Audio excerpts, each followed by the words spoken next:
Hi, I'm Julia. Today I'm going to talk about how to notice when you're rationalizing, which I think is a really important skill because, well, to rationalize means to come up with a seemingly logical or rational explanation for what's really an irrational belief or behavior. So if you can learn to notice your rationalizations, then you can spot irrationalities in the way you're thinking or behaving and correct for them.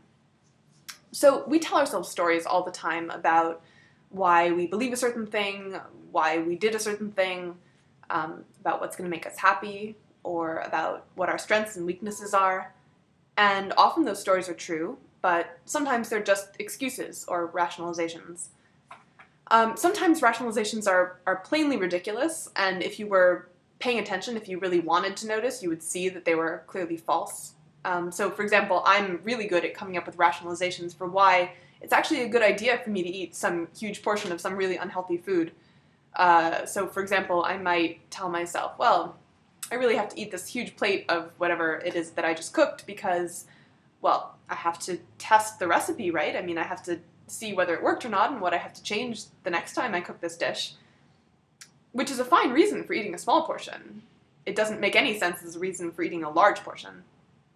I've also rationalized to myself that I really need to polish off this entire box of cookies, on the grounds that if I eat them all, then they won't be there to tempt me.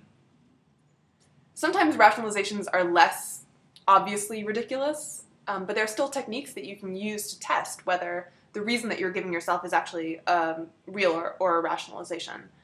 So the template that I find the most useful is, if this reason were true, then what else would have to also be true? So I'll give you an example.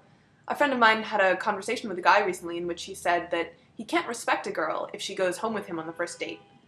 And my friend asked him why, and he said, well, I mean, it's so risky. Didn't her parents ever teach her not to do something as stupid as going home with a guy she barely knows? So I wasn't there, obviously, but if I had been, I would have asked him, okay, so you say the reason that you don't respect girls who hook up with you on the first date is that it's a risky thing for them to do. So let's say a friend of yours went out for a walk at night in a dangerous part of town, all by himself. That's risky. Would you then lose respect for your friend? And obviously I didn't ask him this because I wasn't there, but I strongly suspect the answer is no, you wouldn't lose respect for a friend who did that. You might say, dude, that was stupid, you shouldn't do that. But what this points to is the fact that his original reason that he gave for disrespecting girls who hook up with him early on was just a rationalization, and that there's actually probably a lot of other things going on there about purity and attitudes about traditional sexual mores and such. So another thing you can do to spot rationalization is a thought experiment.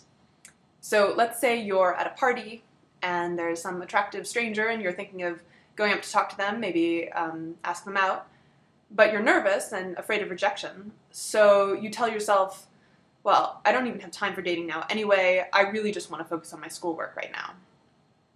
Which might be true, but it should wave a red flag that this reason that you're giving for yourself conveniently gets you out of doing something that was scary to you. So that doesn't necessarily mean it's false, but it means you should probably scrutinize that reason a little more closely to see if it's real. And the thought experiment you can do is to ask yourself, well, let's say I knew that that girl was interested in me, and that if I went over there to ask her out, she'd say yes, definitely. Then would I say, well, I don't really feel like doing it anyway because I just want to focus on my schoolwork? And if the answer is no, in that case, you would definitely go ask her out, well, then that means that your original reason was a rationalization.